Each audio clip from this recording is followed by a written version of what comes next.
Hello everyone. இன்னைக்கு 10th standard மேத்ஸில் exercise 1.2ல் ஃபஸ்ட்டு கொஷின் பார்க்கலாம். Let A equal to set 1 2 3 7 and B equal to 3 0 -1 7. Which of the following are relation from A to B அப்படின்னு கேட்டிருக்காங்க.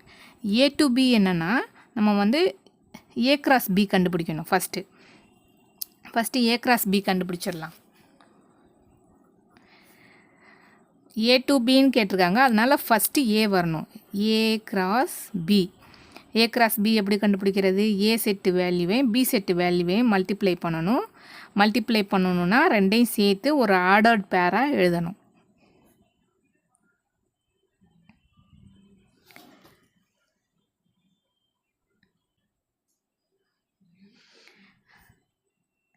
இப்போ என்ன பண்ணலாம்? ஃபஸ்ட்டு இதில் 1 எடுத்துகிட்டு இதோட பேர் பண்ணி எழுதிடலாம்.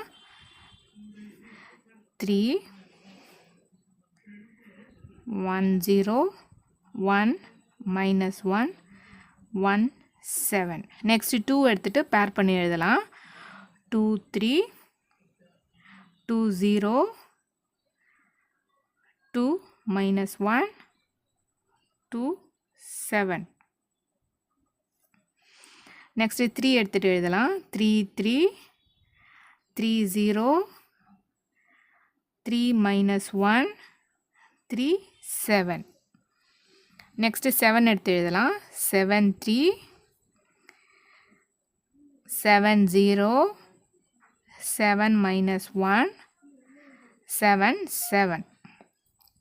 இது நம்ம பேர் பண்ணும்போது ஒரு நம்பர் எடுத்துகிட்டு பேர் பண்ணும்போது நம்ம தனித்தனி லைனில் எழுதினோன்னா நம்ம கிராஸ் வெரிஃபை பண்ணுறதுக்கு ஈஸியாக இருக்கும்.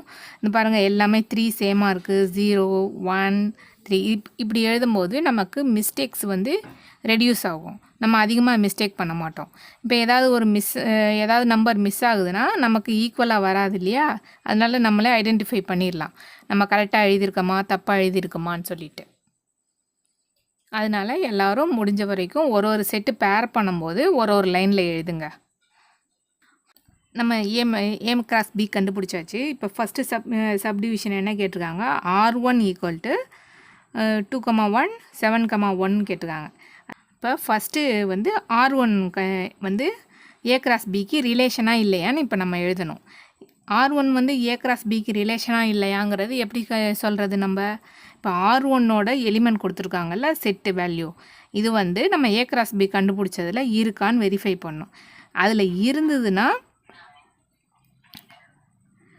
R1ஓட செட்டு வேல்யூ ஏ கிராஸ் பியில் இருந்ததுன்னா R1 வந்து ரிலேஷன், இல்லைன்னா ரிலேஷன் இல்லை. இது வந்து அதோட சப்செட்டாக இருக்கணும், அப்போ தான் ரிலேஷன். இப்போ 2,1 இருக்குது, இங்கே வந்து 2,1 கிடையாது. ஏதாவது இப்போ 2 செட் வேல்யூ கொடுத்துருக்காங்க, ஏதாவது ஒன்று இல்லைனாலும் அது ரிலேஷன் இல்லை தான். இப்போ நம்ம என்ன எழுதலாம்? இது ரிலேஷன் இல்லைன்னு நம்ம கண்டுபிடிச்சிட்டோம். இதை எப்படி எழுதுறது? R1 இஸ் நாட்டுங்கிறத இப்படி எழுதலாம். ஒரு சி போட்டு கீழே கோடு போட்டு இதை கிராஸ் பண்ணிட்டோன்னா இஸ் நாட்னு அர்த்தம். Is not a subset of A cross B. R1 not a subset of A cross B. இந்த சி போட்டு கீழே ஒரு கோடு போட்டு கிராஸ் பண்ணால் நாட் சப்செட்னு அர்த்தம்.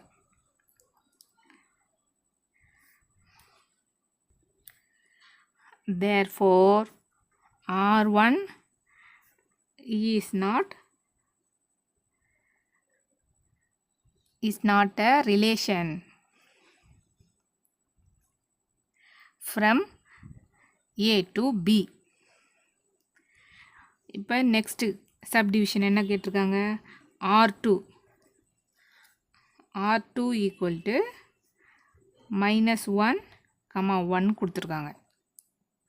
இப்போ இந்த R2ஓட செட்டு வந்து இந்த ஏ கிராஸ் பியில் இருக்கான்னு பார்க்கணும். -1, 1 இங்கே -1, 1 இல்லை. 1 -1 தான் இருக்குது. நமக்கு வேணுங்கிறது -1, 1. இந்த ஏ கிராஸ் பியில் -1, 1 இல்லை. அதனால் R2 வந்து ஏ கிராஸ் பியோட சப்செட்டு இல்லை. எப்படி எழுதுறது? R2 not a subset. Not a சப்செட்னா இப்படி எழுதணும். Not a subset of A cross B. Therefore R2 is not a relation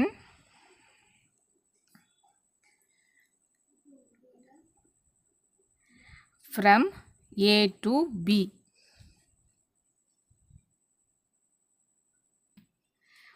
next subdivision பார்க்கலாம். நெக்ஸ்ட் சப்டிவிஷன் என்ன கேட்டிருக்காங்க? R3 equal to 2 minus 1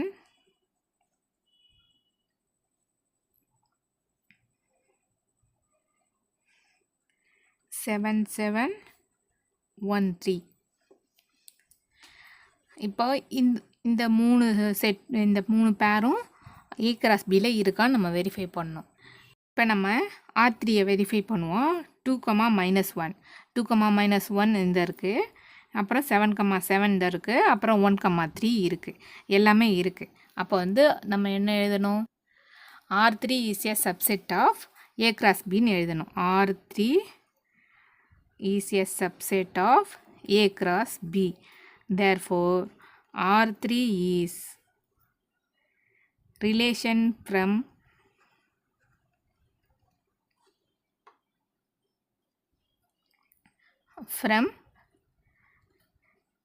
A to B.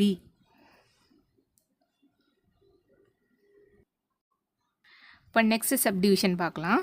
R4 7, -1 0, 3 3, 3 3, 7. இப்போ இதெல்லாம் வந்து A cross Bல இருக்கான்னு பார்க்கலாம். இப்போ வெரிஃபை பண்ணலாமா?